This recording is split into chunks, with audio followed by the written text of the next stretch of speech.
Dance is a complex and multifaceted phenomenon, broadly defined as physical movement organized into patterns across time and space.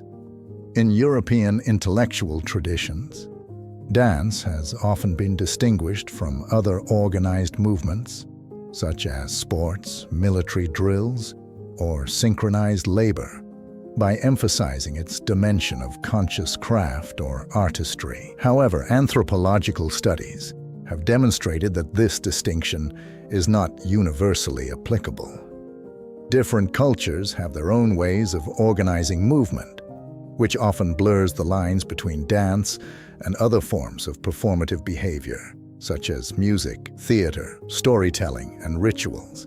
The idea of dance varies considerably within different intellectual traditions.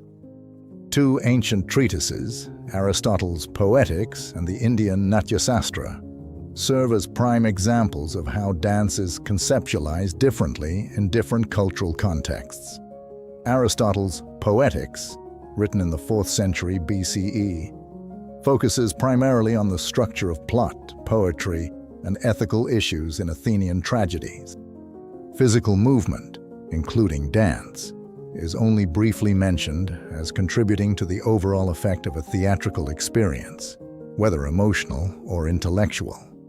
In this tradition, dance is not seen as a source of knowledge or a significant component of intellectual inquiry.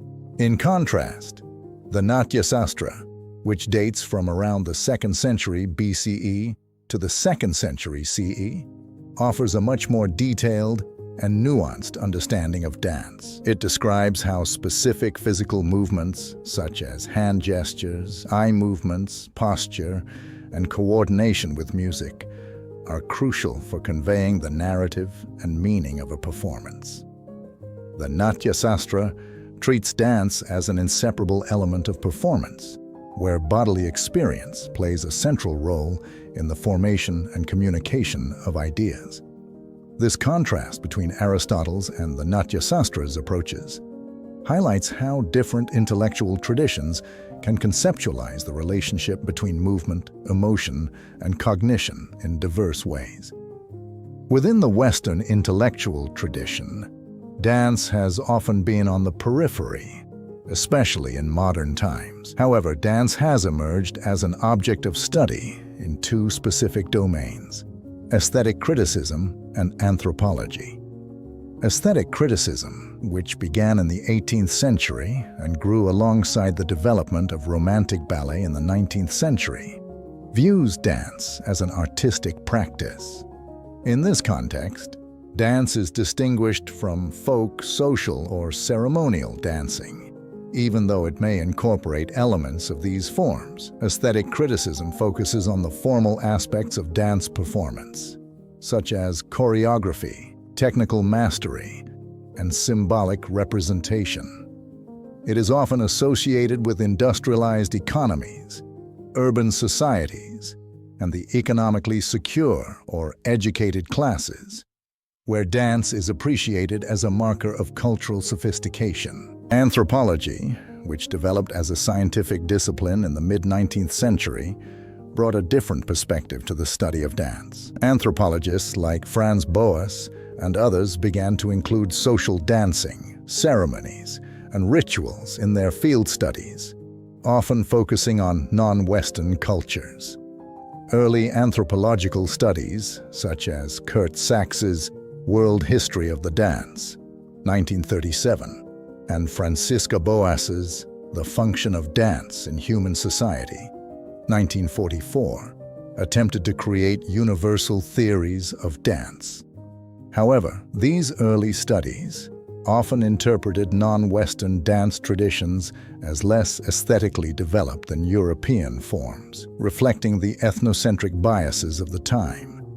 Dance from regions such as North Africa, the Middle East, India, Asia, and the Americas was often viewed as more primitive and exotic, and these interpretations influenced how non-Western dance was presented in popular culture and at events like World's Fairs. The anthropological approach to dance began to change significantly in the 1960s and 1970s. Researchers started to critique earlier ethnocentric views and sought to understand dance as a culturally constructed activity within its specific cultural context.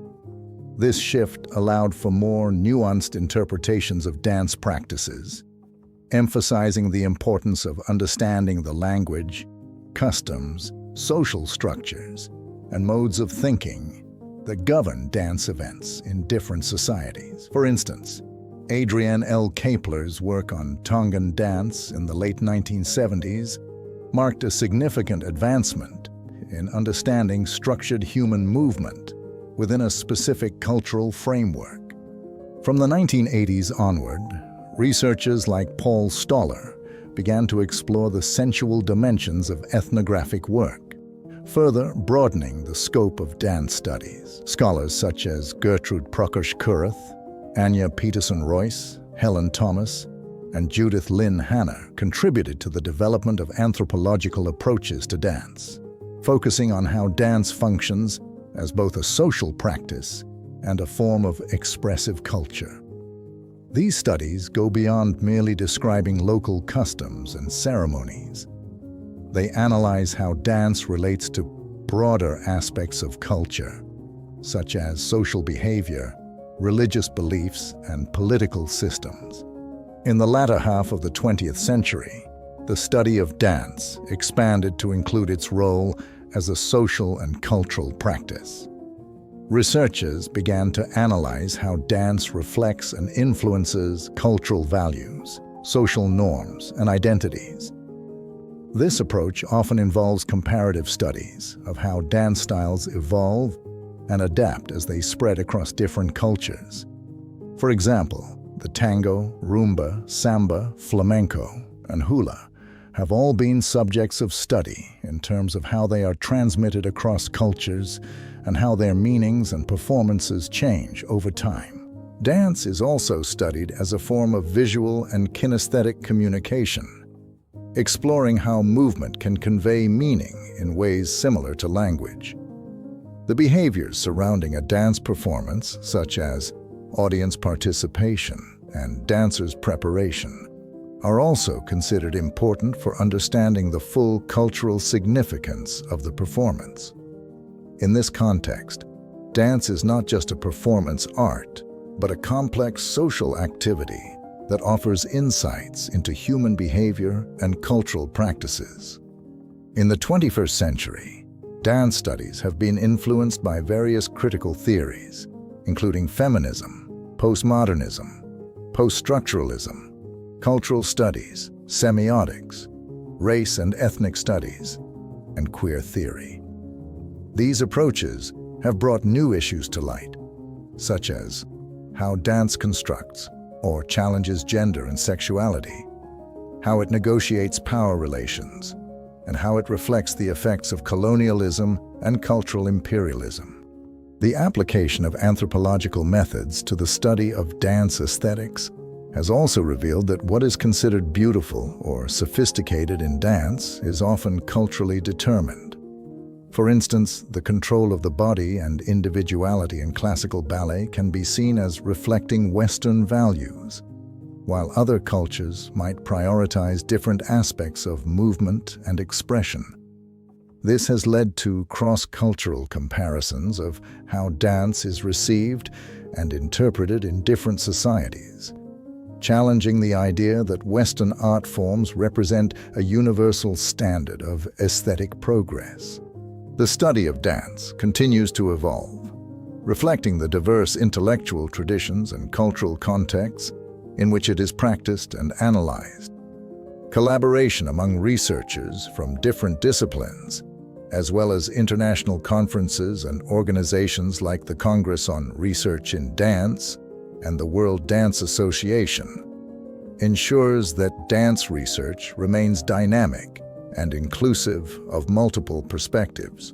By examining dance through various lenses, whether aesthetic, anthropological, sociological, or cultural, the field continues to deepen our understanding of this complex and multifaceted art form, highlighting its significance as both a mode of expression and a reflection of human culture.